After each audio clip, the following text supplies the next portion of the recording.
everybody. Welcome to Scott Fox After 9. This is going to be a good episode. I'm really excited about it. I've got a lot of great audio to play for you. Today, I'm going to play a lot of committee testimony that happened in Ottawa over the last number of days on various different topics. Part of the reason I'm going to play some committee audio for you is because one of the things that I get asked about the most is question period. Hey, Scott, how come in question period the government never actually answers the question? I know, it's question period for a reason. They don't call it answer period, and there's a reason for that too. So I'm going to play some committee testimony for you, like I said, on various topics that I think you're going to find very interesting. I know you're going to take something out of that, and as always, I'm going to give it to you with longer clips so you get the context that I think you should get when you're hearing about what's going on with our government and our leaders. I'm also going to play for you various U.S. members of Congress who have now viewed the unredacted Epstein files. And again, they're trying to understand why charges haven't been laid and why these files are still redacted and the public isn't able to see who was having these horrific conversations with Jeffrey Epstein.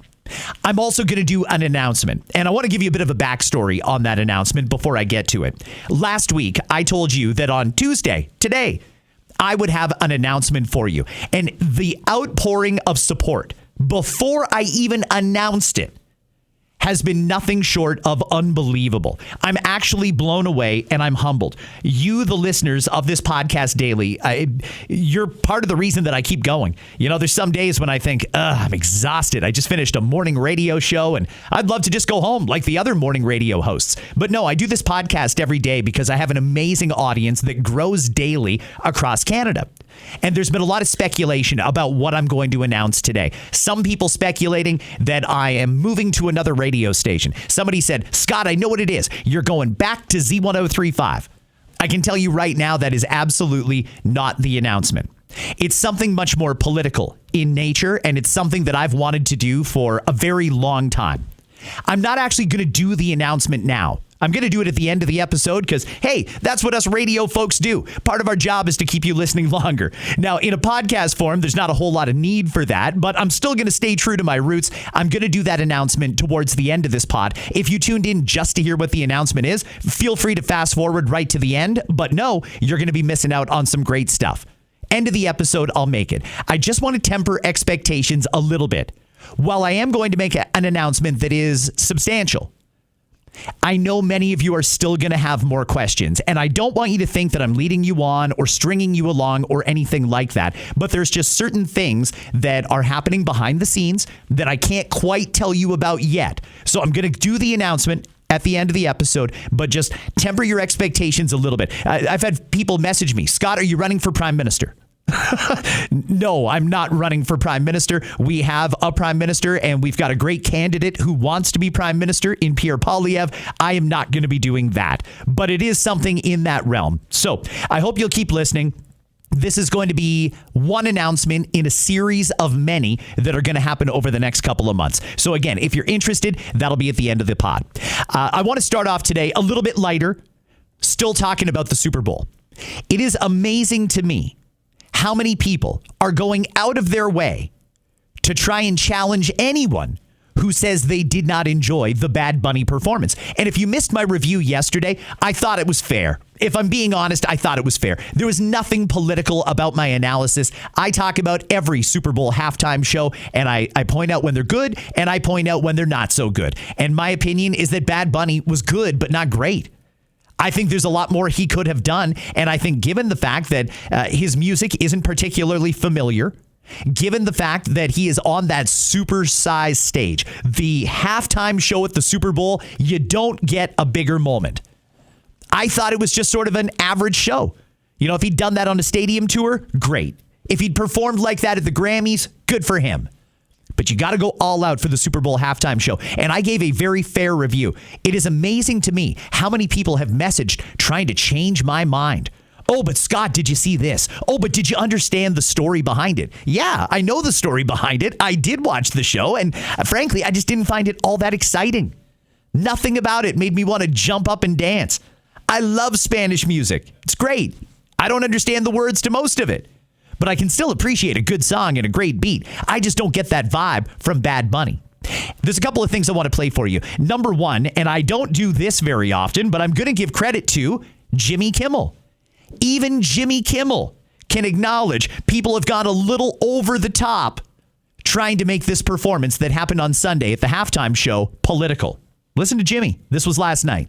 This week, almost every liberal I know suddenly really into Bad Bunny. I mean, people I've never heard say the words bad or bunny in their lives. Like, I can't wait for Bad Bunny. Oh, what's your favorite Bad Bunny song? I don't know, but I love him. I love Bad Bunny. Here's the thing on me. Did I know any of the songs Bad Bunny was singing? Absolutely not. Never heard even 1 second of one of them. Did I understand any of what he was singing? Yes, the word nunca. That was it. That's basically it. I mean, I don't understand why so many people are trying to make this political. Let's keep politics out of music. The music industry, I know they try and inject themselves into politics from time to time, and Bad Bunny's no different. He's an activist. He is firmly opposed to ICE. He does not like the deportations that are happening in America, and that's totally up to him. If he wants to expose his audience to his political views, yeah, I suppose that's fine. I took all of that out of the equation in my assessment. I didn't think it was very good. Good, not great. That was the way I left it yesterday. Good that Jimmy Kimmel is calling it out. There's way too many people on the left trying to convince people in the center and on the right that it was a great performance. Let people make up their own mind. You don't have to convince somebody else that Bad Bunny was great at the halftime show. Just let it cook. If it was good, they'll like it. If it wasn't good, we move on to other things. Jimmy Kimmel with a fairly honest assessment there. You know who was good, and I haven't heard anybody disagree with this? Charlie Puth, when he did the national anthem. He actually said something very interesting just yesterday when he was doing an interview. He was talking about the pressure of doing the national anthem on a stage like the Super Bowl. I have to go, oh, say, can you see the rocket red glare? It's the hardest song ever written. And for some reason, like, Whitney was brought into the conversation, and it's like, oh, now you have to, match the Whitney Houston. I think the reason why they brought that up because New Jersey, right? Is because of New Jersey, yeah. And she's from Newark, and I would be the second person, a New Jersey native, but I can't ever touch what Whitney did. That's the best one ever done. And I just want to show people that I can do it. I feel like people don't really think of me as like a standalone vocalist at times. Like, this is gonna be really good. And did you make sure when they offered it to you, did you sit down and be like, okay, let's make sure I can sing this well before I agree to this? Or did you kind of... I actually have always wanted to do this, and I recorded a little demo, just me singing with the Rhodes, and sent it to Rock Nation, sent it to Jay Brown, or I guess... I'm told this, I don't know if it's true, he played it for Jay-Z, and Jay-Z loved it, and I hope that's correct. And it got to Goodell, and they all said that I could do it. That was Charlie Puth doing an interview with Rolling Stone magazine. A couple of things out of that. Number one, he's absolutely right. Nobody has done it as great as the late Whitney Houston. She set the bar, and no one, I think, will ever be able to get over that bar. She was the best. He also said the national anthem from America is the hardest song in the world to sing. The hardest song ever written. You know, I never thought of it like that, but I guess it does kind of make sense the way it goes up and down. Anyway, good insight there from Charlie Puth. Nice way to start off the pod. A little bit lighter. Now we're going to jump into some stuff. I want to start off with some audio about the school nutrition program. This is one that I happen to care very deeply about because I know firsthand that there are a lot of kids who go to school hungry, and I don't think that's right. I also know there's a lot of people using food banks. There is an insane amount of people who have not been able to keep up with the cost of living, and frankly, food is becoming a luxury for them, and that's not right. Now, the government did introduce a school nutrition program, and what I don't want to happen is for people to think, oh, okay, it's tragic that it happened, but the government's got it now. Because I'm not 100% sure that we got this. This is the Member of Parliament for Fort McMurray, Cold Lake, Layla Goodridge, talking to someone from the Breakfast Club of Canada. Listen very carefully. This is about 40 seconds of testimony in committee. One question I have is, how many kids do you feed a year through your Breakfast Club, Miss Barry? With Breakfast Club of Canada, in collaboration with many school districts and regional organizations, we're reaching over 800,000 students currently. And we know that in some private... How much money does that... So you feed over 800,000 kids a year. On a daily basis. On a daily basis. Mm-hmm. And how much money is that? That's a yearly budget of over 50 million. 50? Okay, those are the numbers directly from the Breakfast Club of Canada. They feed over 800,000 kids a day. They get a yearly budget of $50 million.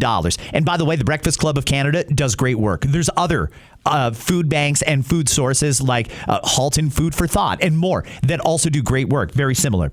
800,000 kids fed daily for $50 million. The Liberal School Nutrition Plan is going to spend $216 million, and it's only going to feed 400,000 kids. You know, from time to time, I like to talk about government inefficiency. Government is good at governing. They're not good at running anything, though. And this is why I would like to get the government out of the way in a lot of cases. If you've got a program like the Breakfast Club of Canada that can feed 800,000 kids a day, and they only get a $50 million a year budget, and then you look at the Liberal government who wants to spend $216 million, 4 times that amount, and only feed 400,000 kids, you got to ask yourself, what's going on here? It's another classic example of the government's got to stay out of it. Write the check, let the experts do what they do so well. If you gave the Breakfast Club of Canada $216 million, by the sounds of it, they could feed half the country. It's crazy how terrible value we are getting from our elected representatives. And not lost on me is this is taxpayer money. I have no problem with funding this. If parents can't keep up, that's part of our social safety net now. We've got to make sure that everybody has got a nutritious meal. But holy cow, can we please stop wasting money here? That's insanity. I want to play something else for you. This is on the topic of immigration. The chair of the Canadian Council for Refugees talking about mass immigration and how it impacted Canada's housing market. This is something that all Canadians can look around and see is an issue. We had mass immigration, record numbers of people coming to our country, and then we had a housing crisis. It makes sense that they're connected, right? Not necessarily, says the chair of the Canadian Council for Refugees. The limitations I put before you are not actually public will. They are government policy. But the policy choices are given cover from dangerous narratives that have taken hold and have been fanned over the past 2 years by all levels of government and across party lines. 1 minute. The narratives wrongly blame current pressures on housing and social systems. They're not only false, it's dangerous, and it undermines confidence in the immigration and refugee system. I just wanted to go back to something you said earlier. You claim that there's no correlation between rapid immigration growth of the last several years and the decrease of Canada's available housing supply. Is that correct? Yes, more or less. I think they're... So you think that, like, even though we had millions of people come in, that had no impact on housing supply or prices in Canada? I'm saying that the factors that drive the cost of housing and the availability of housing are much more related to the questions of the financialization of housing as an asset, rent control, so policies that are... You don't think bringing in millions of people in a very short period of time like that had no impact on housing, even though like major economists and most Canadians' lived experience says otherwise? I'm just asking from a perspective so that we can qualify your comments in a further report, because that seems a little bananas to me.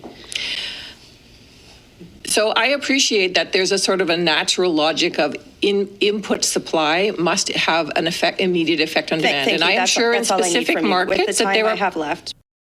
Are you serious?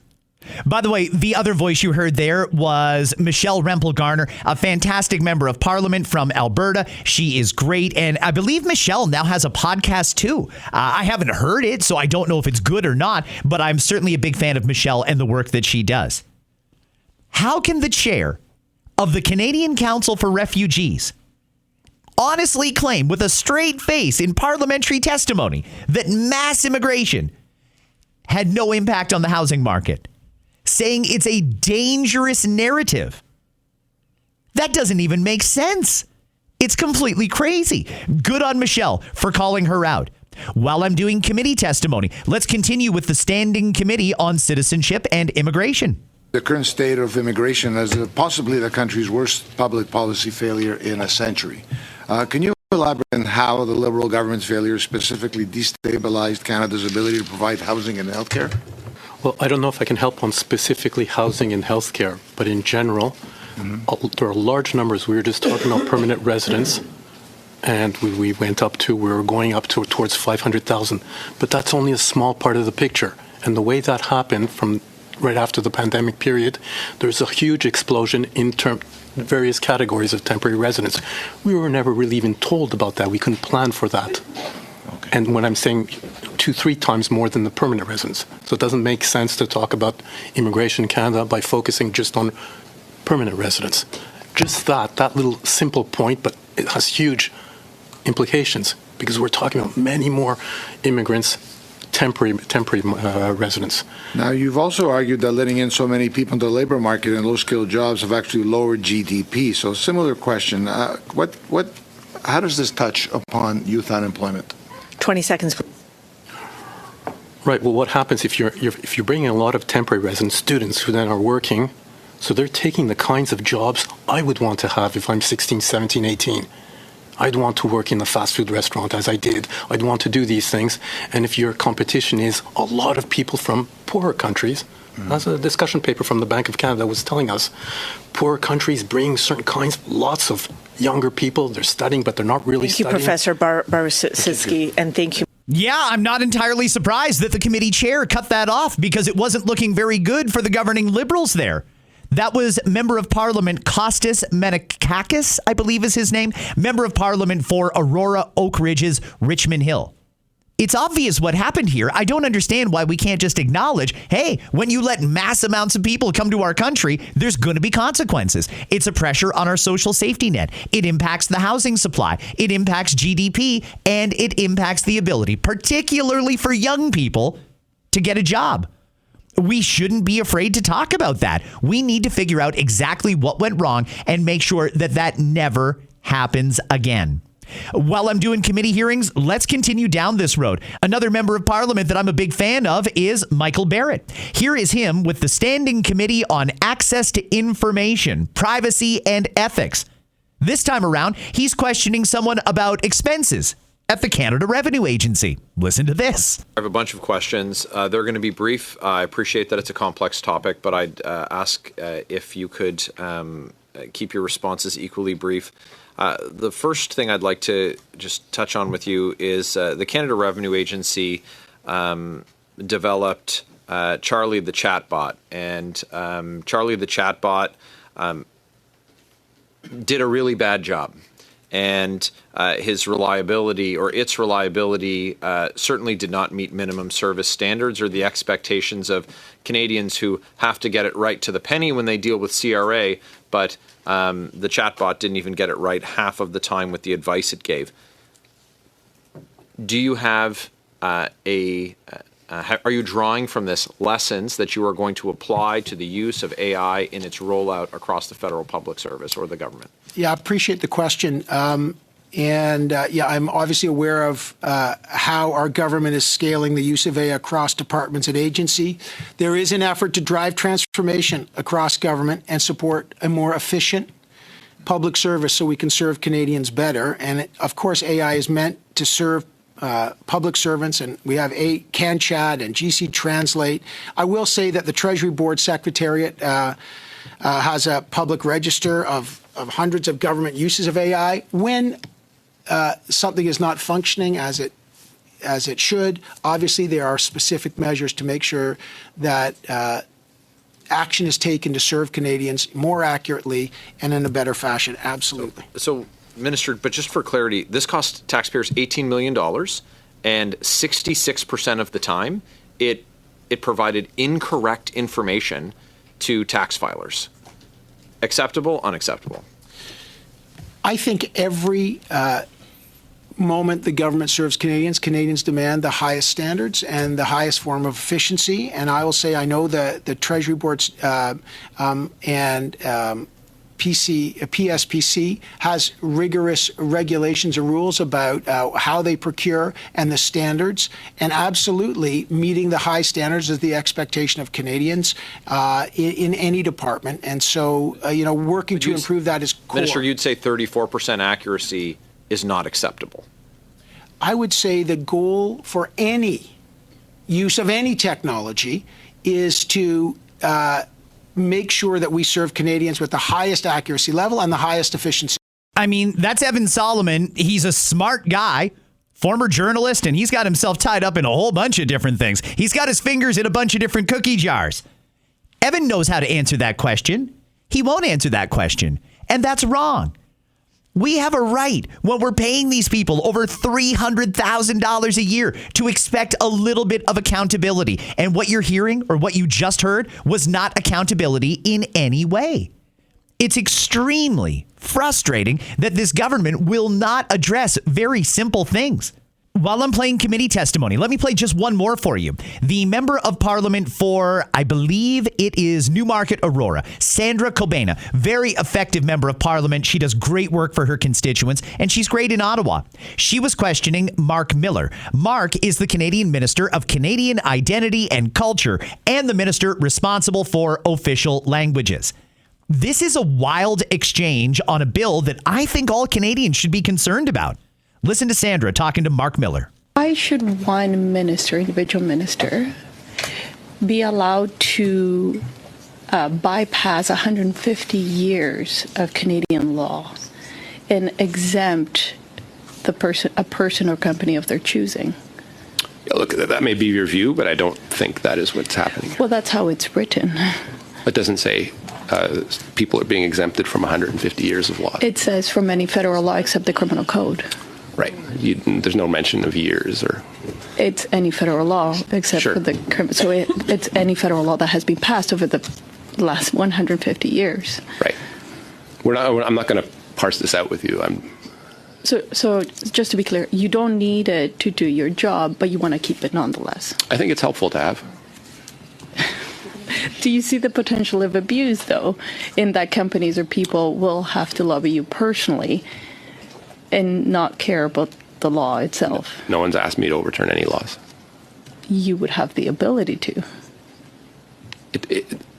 In some contexts, perhaps, but again, this is something that would have to be used very judiciously. How could you possibly think that this would not undermine the trust in our democracy then? I think Canadians expect us to act reasonably. I think Canadians expect us to be judicious in our decision making. Passing a law like C-15, which all members will have the opportunity to vote on, is something that is inherently accountable in and of itself. Well, it has this particular clause that is very problematic. It is all over the news. I have a letter with 43 organizations asking for you to strike it because of the potential of abuse, but you still want to keep it. I think I've answered that question about 3 times now. I just don't find it reasonable for you to have the powers of a king, essentially. I certainly don't have the powers of a king. If you are allowed to exempt any entity from any federal law, it is like the powers of a king. Is that a statement or a question? Well, it's a fact. Thank you, Ms. Kobena. That concludes the time for this. Just completely contemptible. These are our governing officials acting like children. It is just so asinine. I don't even know what we do here. We need to, pardon the expression, because I know there's not a lot of appetite for American influence here, but let me just say, the sentiment is real. We need to drain the swamp.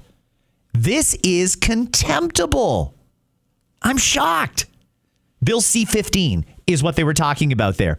While I'm playing audio, and that's the bulk of what I do here on Scott Fox After 9. If you're new to the pod, welcome. I do this every single day. I want to play for you the Inspector General of Police in Ontario yesterday making a major announcement in the wake of a shocking revelation. This was something that came up at my Super Bowl party on Sunday.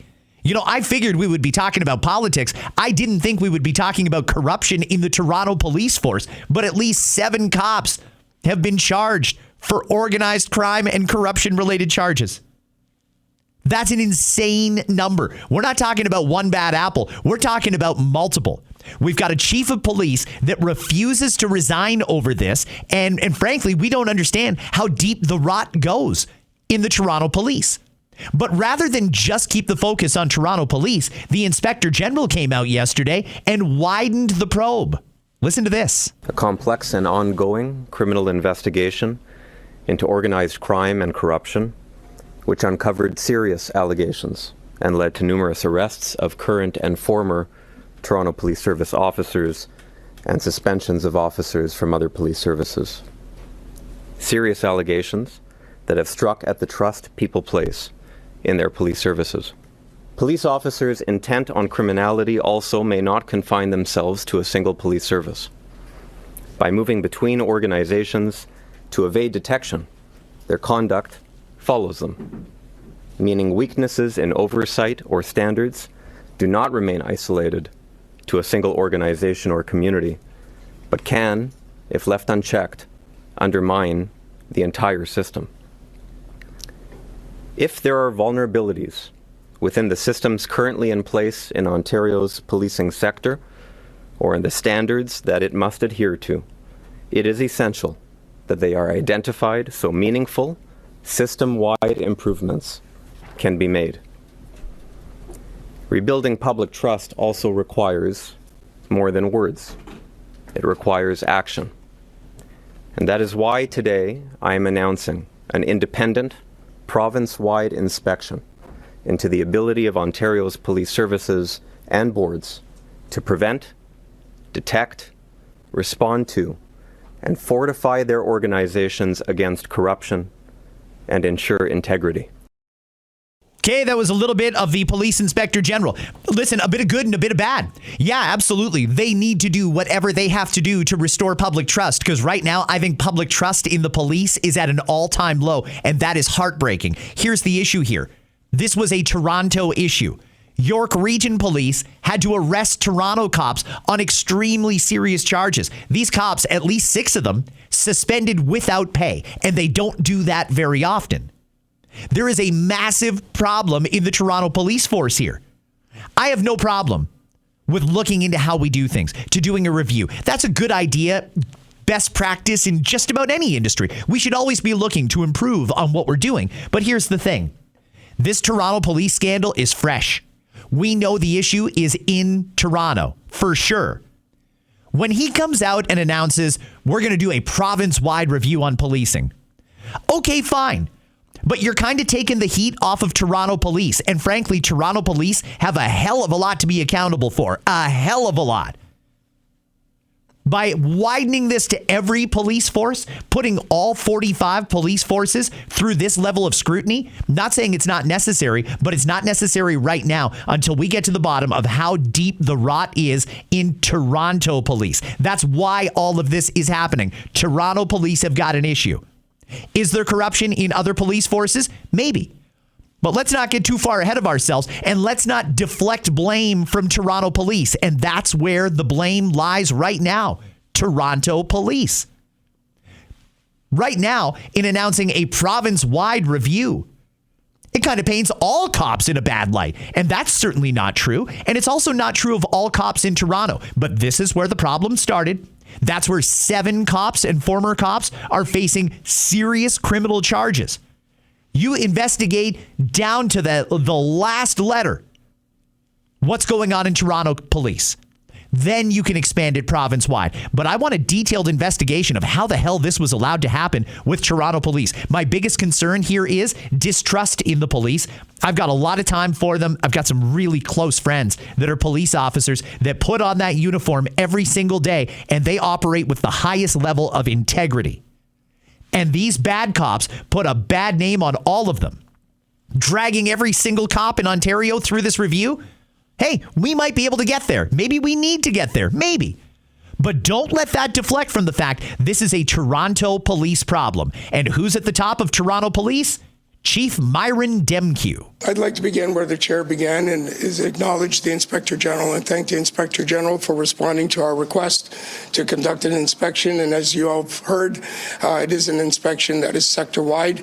I did hear the Inspector General acknowledge the Ontario Association of Chiefs of Police being present, and I think that's an important statement how police leaders feel about the need for the sector to work together to do everything we can to address the allegations that emanate from Project South, but importantly as a sector come together and prevent any types of occurrences of this nature from ever happening again. I'd also like to acknowledge that we have written to the Law Enforcement Complaints Agency, and I've been advised today that the Law Enforcement Complaints Agency, better known as LECA, is going to be taking responsibility for all allegations related to the Community Safety and Policing Act. This is an independent entity that will investigate the Police Act implications from the allegations that were announced last week and the ongoing investigation that is continuing to be led by the York Regional Police. I would also advise you that as of today, I'll be seeking the suspension without pay for 6 of the 7 members who have been alleged to have committed criminal offenses. We have also deployed additional supervision to where we need to. We are continuing to work to enhance the capacity of professional standards, and we are working to stand up a working group that will look at our internal processes, practices, and everything that we do to ensure that we're responding as quickly as we can, recognizing the work of the Inspector General may take some time. We will support that work completely, comprehensively, but we will not waste a moment to move forward in enhancing our capacity internally within the Toronto Police Service. And part of that work will include a seat at the table. Very importantly for our Toronto Police Association and our Senior Officers Organization, these 2 entities represent our members who are impacted by these allegations in a significant way. And we would like to make sure that the voices of our members throughout the ranks are present at the table as we move forward collectively together to do everything we can to safeguard our systems, our processes and practices, and continue to deliver the excellent work that the vast majority of Toronto Police members deliver each and every day in the City of Toronto. I just don't understand how this guy is still in charge of the biggest police force in the country. I don't get it. I want to hear things like, I accept full responsibility. This happened on my watch. Those were my officers. I was there when they got sworn in. I am in charge of this police force, and I accept full responsibility. The buck stops with me. That's what I want to hear. That's what leadership would be. And frankly, that's not leadership that we're getting from Chief Myron Demkew. Whether he did or didn't know anything about what's going on, and I guess I don't have any reason to assume he knew what was going on, he was still the boss. This happened on his watch. It was his policies and procedures in place. And this still happened. There's got to be some accountability here. This guy makes a lot of money. And he's going to stay on the job? I don't understand how that's realistic or going to do anything to restore trust in Toronto police when they've still got the same guy at the top. Again, back to my other point. Fine if they want to investigate policies and procedures and corruption and things like that within police forces, but don't let that take the heat off of Toronto. And that's exactly what this is doing, trying to take the heat off of Toronto cops. And by the way, if you're one of the good Toronto cops, one who is not completely corrupt, someone who is doing it for the right reasons, someone who believes in that oath that you took to protect public safety, I feel bad for you because you are getting dragged through the mud. Expanding immediately this inquiry province-wide drags all cops through the mud. It's not right. It's not necessary. It doesn't need to be done now. Let's investigate the rot and see how bad it is in the city of Toronto. That's what I want to know. That's what taxpayers want to know. And by the way, Toronto police have asked for another big boost to their budget. Well, that's a hard pill to swallow when people's property taxes go up. And this is what we're watching on the news. Because you requested it for Toronto, did you know that it was going to become province-wide?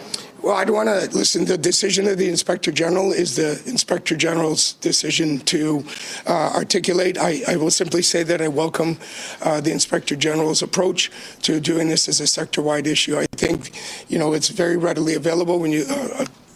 Very readily understandable that when you look at what we're dealing with, that this is something that everybody would want to see dealt with comprehensively. You said last week you don't want the reputation of 7 officers to tarnish the reputation of the entire force.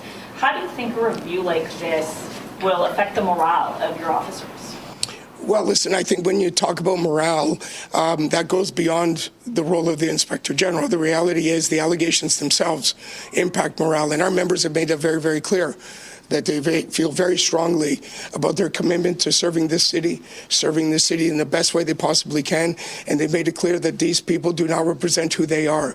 And I and the president of the association went into 12th Division, and as you know, did media last week to again reiterate that the actions of a few will not define the actions of the many. And our members will continue to deliver services in the best way they possibly can, knowing they're supported not just by the chair, the chief, and the command, but by the association as well. The chair, the chief, command, they've all got to go. All of them. To the average person, this is what this guy doesn't understand. To the average person, cops are cops. They all drive the same cars. They all wear the same uniforms. They're all out there doing the same job. They're all working for one person or one entity. To restore trust in Toronto police, you can't just say, well, we're investigating it, and then right away have the investigation go province-wide for no apparent or obvious reason. They're trying to take the heat off Toronto police, and it is wrong. Toronto police have gotten themselves into this situation, and they've got to wear it. They've got to cooperate fully with this investigation and, again, drain the swamp, get rid of the rot. Seeing as this all happened under your watch, have you considered stepping aside while this probe is underway?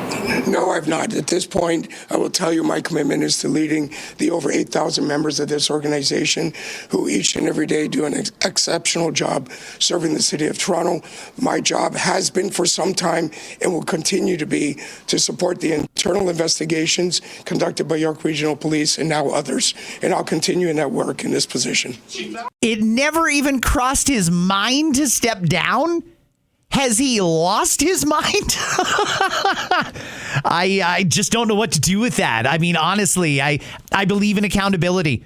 And I think that, frankly, when you are entrusted with that responsibility, chief of the city of Toronto's police force, and you find out there are serious allegations that your officers have been running around, running roughshod, I think that is completely crazy that you don't accept any responsibility for that. I just don't understand that lack of accountability and that tone-deaf response. No, I haven't even considered stepping down. Maybe you should. I know I'm not the only one suggesting that. That's common sense, though, I would think. You should step down. I'm going to move on to the Epstein stuff now, and then I'm going to get to that announcement that I promised you at the beginning. I'm not going to spend too much time on this, but a few things have come out of the last 24 hours, and I want to start off with this. It's actually a bit of a throwback. Do you remember back in September when there was talk about the Epstein files being released, and the Speaker of the House in America, Mike Johnson, well, I don't know if it was accidentally or intentionally, he said something that was a little bit strange about President Trump and his connection to Epstein. Listen to this. He's not saying that what Epstein did is a hoax. It's a terrible, unspeakable evil. He believes that himself. When he first heard the rumor, he kicked him out of Mar-a-Lago. He was an FBI informant to try to take this stuff down. The president knows and has great sympathy for the women who have suffered these unspeakable harms. It's detestable to him. He and I have spoken about this as recently as 24 hours. And he's not. Did you hear that? Did you catch that one part? He was an FBI informant. He was an FBI informant. Well, that's news to me because that's never been revealed, that Trump was an FBI informant informing on Jeffrey Epstein.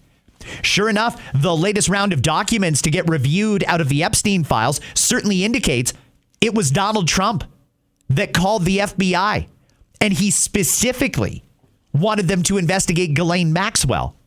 He accused Ghislaine and Jeffrey of doing horrible things. He was the one who phoned the FBI and got this investigation started. Epstein was also arrested during Trump's first term. I don't know if that makes you feel better or worse about this situation. I really don't. But that's what's in the Epstein files. That's what came out yesterday, or the thing that seemed to get the lion's share of attention. A couple other things that have come out of the Epstein files. Turns out Jeffrey Epstein and someone from the Rothschild family, very wealthy family, discussed what to do with Ukraine back in 2014. Epstein wrote to this Rothschild family member, the coup in Ukraine should provide many opportunities. Many. That's a quote. Rothschild, I miss our conversations and hope you're doing well. I'll be home tomorrow evening. Will you be free? let's discuss Ukraine. They've been thinking about Ukraine and the money-making opportunities in Ukraine for a very long time. Again, that was 2014 in the Epstein files. I want to play for you someone who is now speaking to the media. This is a former victim. Her name is Max Lowen. She witnessed children being used as basically party favors at some of these parties and then hunted in the woods. I should warn you, this next part is going to be very difficult to hear, and sometimes I see some stuff that I wish I could unsee. But it's really starting to look like, when you break the code that they use in their emails, that they were sacrificing children, that they were obviously abusing children sexually, mentally, and physically, and they were eating them. Ooh, I said it. They were eating them. And they were using their parts for various different things, including, but not limited to, creating a special drink made from blood. And that drink apparently has incredible healing powers and anti-aging powers. I can't say the word adrenochrome or something like that. It's been referenced many times. Hollywood celebrities have actually talked about that. That's made from blood. The reason it's so effective is because the child, the victim, needs to be at a heightened state of fear before they extract the blood. When you adrenalize that blood, it does something to it that if you extract it while the child is at peak adrenaline, it apparently makes it much, much, much more potent. Again, this is abuse survivor Max Lowen. And again, this is going to be difficult to hear. If you don't want to hear this part, fast forward. Some of the rituals, it's called SRA. I don't want to say the actual words. Involved taking me out to different parties. Some were in very beautiful mansions, so they would be kind of black tie balls, if you ever saw Eyes Wide Shut, that kind of thing, except what they didn't show in the movie is the children that were brought in as party favors. Sometimes they would be on grounds at these different beautiful mansions where there were woods, and they were hunting parties, so we would be dressed up in certain costumes or naked or something and sent to hide and then be hunted. There would always be a child or maybe more than one unalived at the end of this. And actually, these people, I have seen cooked babies brought out on platters. They do eat human flesh. They do drink human blood. And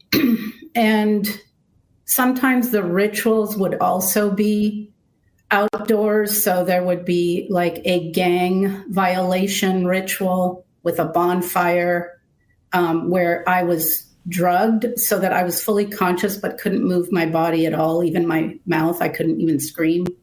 That's all I'm going to play for that. If you want to look it up, I believe that was on a podcast called Kimberly. I have no idea who Kimberly is, but Kimberly, thank you for allowing me to use a little bit of that audio. Let's play a little bit of audio here now from those who have seen some of the unredacted Epstein files. I told you someone to watch is Representative Thomas Massie. He is a Congress member from Kentucky, if I'm not mistaken. He was on CNN yesterday. Listen to this. Here's another problem, big problem that I discovered. There's big black screens of complete redactions. And you go in there and look on the computer, sometimes you lift off the black ink and there's white ink redacting files. And so when we asked the people in the room who weren't responsible for the redactions, they said, oh, we think those are how the files were given to us. Now, those are 302 forms that come from the FBI. And the FBI... Which are witness interview. Correct. Forms, witness basically. interview forms, which would have the names of people who are implicated in crimes by the witnesses and the victims. We can't see those. Now, the DOJ can say, well, this is how the FBI gave those to us. Here's the problem with it. The legislation that Ro Khanna and I wrote makes the DOJ responsible for producing the documents, but it compels the FBI and U.S. Attorney Generals to turn over those documents. So they don't have the authority to just make random redactions. Here's another problem with the redactions. You know, the DOJ put up files and then they pulled them back down. And in December, they pulled them back down, redacted a little more and put them back up in some cases. Well, in this latest tranche, they've pulled files down. They haven't put them back up. And when I go over to the computers, I can't see the files they've pulled down. I have hard copies from where they were up on the internet. But they're not even available internally to Correct. you, from what you can see. As far as I can tell. And you don't know why that is? I have no idea why that is. And I would hope that when I go back to the DOJ tomorrow, they'll make those files available. This is going to continue today. There are various members that are being allowed to view the unredacted files in anticipation of the testimony that is coming from Bill and Hillary Clinton and several other witnesses. I'm told they're also trying to subpoena Bill Gates and others, which is good. All of these people need to answer some questions. This, again, is Representative Thomas Massey. This is him just outside the Department of Justice office yesterday, speaking right after he left viewing the unredacted files. But what I saw that bothered me were the names of at least 6 men that have been redacted that are likely incriminated by their inclusion in these files. So that's the first thing that I saw. It took some digging to find them. Then I'll let you talk about what you saw. Well, and we discussed that. I mean, there are 6 men, some of them with their photographs that have been redacted, and there's no explanation why those people were redacted. And Thomas discovered it through his MIT logic with some of the searches. But, that's really concerning. There are 6 men. We went in there for 2 hours. There's millions of files, right? And in a couple of hours, we found 6 men whose names have been redacted who are implicated in the way that the files are presented. What's your message to Pam Bondi after what you saw today? Need to do a little more work. And we'll see her at the Judiciary Committee here in a couple days. At the very least, these 6 men, maybe she can make public. I mean, we're happy to provide the information to them, and they should do that. The other voice there was Representative Ro Khanna. That was a Republican and a Democrat together that had just finished viewing the unredacted Epstein files that have some very serious concerns about what they saw. Why are we protecting these people? I just don't understand. They've done horrible, unthinkable things. Their victims were teenagers in some cases. They were infants. There was death here. There was cover-ups, conspiracy, racketeering, the whole 9 yards, trafficking, you name it. Why are we protecting these people? The suggestion is if it became public, it would bring down half the U.S. government. Then let it fall. Let it fall. Every one of these sick people needs to be exposed. This now is Representative Lauren Boebert, I believe is how I say her name. This is her leaving the Department of Justice after viewing some of the unredacted Epstein files. She's not happy. Congresswoman, are you among the members who got to see the unredacted files today? Yes, I saw some of them, not all of them, obviously. I'll be going back tomorrow to see more. Any reaction on what you've seen so far? I think that there's folks who are definitely implicated and co-conspirators. And, I don't think everyone there that was talking about underage girls being trafficked are victims. Got it. And do you support any clemency for Ghislaine Maxwell? She was saying that I do not. Okay. I think Ghislaine Maxwell should get more time, and she should definitely be in a harsher prison than what she's in. It's absolutely disgusting. Got it. Thank you, Congresswoman. We can't let these people get away with it. Good luck and Godspeed to the representatives who are viewing this information, taking in some horrible things that they will not be able to unlearn, but hopefully going to be able to apply enough pressure to the Department of Justice, the FBI, and the White House to reveal the fully unredacted files here, because we need to know who did what. By the way, Ghislaine Maxwell just came up there. Yesterday, she was brought in to give some testimony. As expected, she pleaded the fifth. Ms. Maxwell, were you a close friend and confidant of Jeffrey Epstein? I would like to answer your question, but on the advice of counsel, I respectfully decline to answer this question and any related questions. My habeas petition is pending in the Southern District of New York. I therefore invoke my right to silence under the Fifth Amendment to the U.S. Constitution. She's not going to talk. She's made it very well known. I'll talk if I get a deal. She wants a lighter sentence, or she wants, a pardon, clemency of some sort. I think we got to give her the chair, personally. I mean, it's horrible what she did. The suffering that she put people through. There's just no redeeming this person. If Epstein is dead, and I'm not 100% sure he is, then this is the last person that we can make accountable on that end. the customers or clients, the co-conspirators, they got to go to jail for a very long time. And that's just all there is to it. I'm wrapping up this episode for today, friends. But before I do, I told you that I would make an announcement. And unfortunately, as I kind of alluded to at the beginning, there were some people who read into that announcement and were expecting something really big. And I'm hoping that you took my advice at the beginning of the episode and tempered your expectations just a little bit. Because what I'm going to announce is very important to me and it's very significant for me. But it's only one of what's going to be a series of different announcements. I think if you are a longtime listener of mine, and I know some of you are, some of my most loyal and fierce supporters, thank you. I know that you know that I'm very interested in politics. I'm very interested in how government could work better for the people. I'm very interested in trying to create a government that is actually accountable to the taxpayers and actually spends their money responsibly. And until now, I have very much been a critic of the people in government. I do not like when they waste our money. I do not like when they take us for granted as voters and when they abuse our taxpayer dollars. I don't like the mismanagement that I see happening across government. And frankly, I don't like the state of our country right now. We have a middle class that is being taxed to death. We have a cost of living crisis in this country. We have an immigration system that is so broken that even our politicians have thrown their hands in the air and don't know how to spin this anymore. We've got Canadians waiting 12 hours to see a doctor in an emergency room. We're living in a country where 2 million people are going to food banks. It's not okay anymore.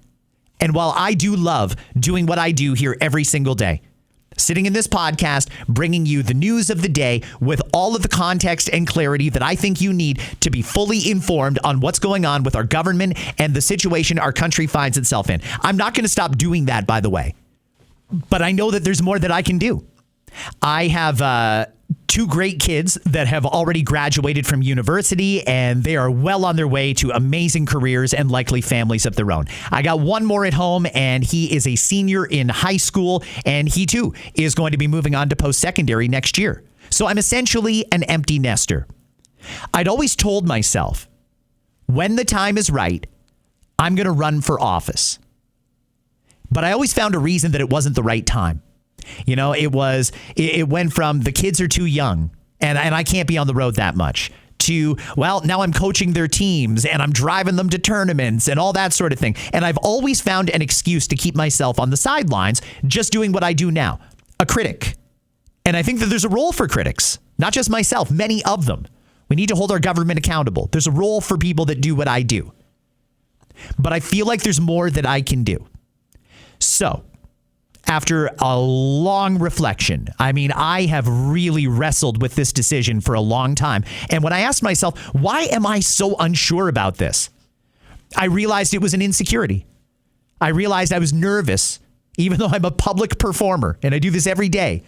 I was nervous about putting myself out there and putting my political views out there.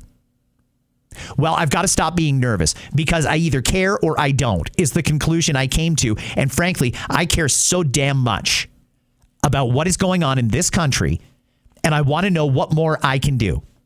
And after talking to friends, family, colleagues, and some other politicians, I've made the decision that it's finally time.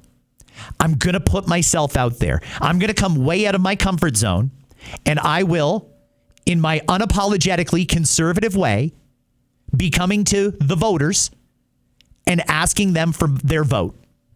And when I do that, I will lay out a common sense plan for how we can fix a lot of the issues that are facing us. Now, one person can't affect all the change that Canada needs, but every little bit counts, and I intend to do my part. So while at the moment, I cannot tell you specifically which voters I'm going to be coming to, I can tell you that in the very near future, my name is going to be on the ballot, and I'm going to come to you, the voters, with a plan that is going to be based in common sense and that will 100% be focused on improving the quality of life for the middle class. Something that will put more money in their pocket and make their life better. Yesterday, I met with a group of trusted individuals that want to work with me and coach me through this process. People that are willing to help out with my campaign. And I have got a hell of a team, ladies and gentlemen. Let me tell you that. I have got former politicians. I've got current politicians. I've got policy experts. I've even got a French coach, just so you know. I'm ready. I'm ready to put my name on the ballot and ask you for your vote. And I'm going to make you the promise that I will earn that vote every single day that I go to work. I will show up. I will put in the hours. I will do the hard work to make sure that taxpayers are getting good value for their money and to make sure that never again does the middle class find themselves in the situation they're in right now. I'm here to tell you that help is on the way and that there is hope and that very soon I'm going to be asking you for your vote. The announcement is this: I'm running. And I know some of you instinctively want to know, for what? What are you running for, Scott?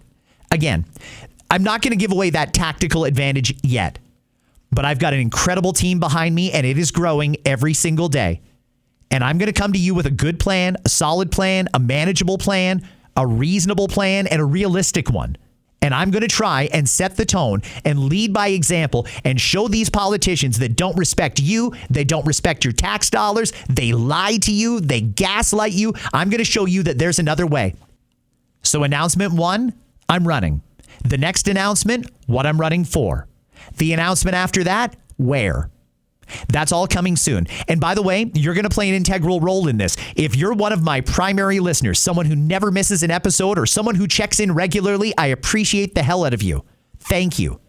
But you too, as a taxpayer, have a responsibility. And if you agree with the common sense plan that I'm going to lay out in front of you, and you want to take a chance and give me a chance to go there and create some common sense policy that helps out the middle class and advances our cause as Canadians, then I'm going to need your help. If you're interested, I'm going to need your help in a lot of different ways, but we're not there yet. This is just day one of what's going to be a very interesting year. I'm in, and I'll tell you more about it in the very near future. Friends, thank you for your time today. I will talk to you tomorrow with another episode of Scott Fox After 9.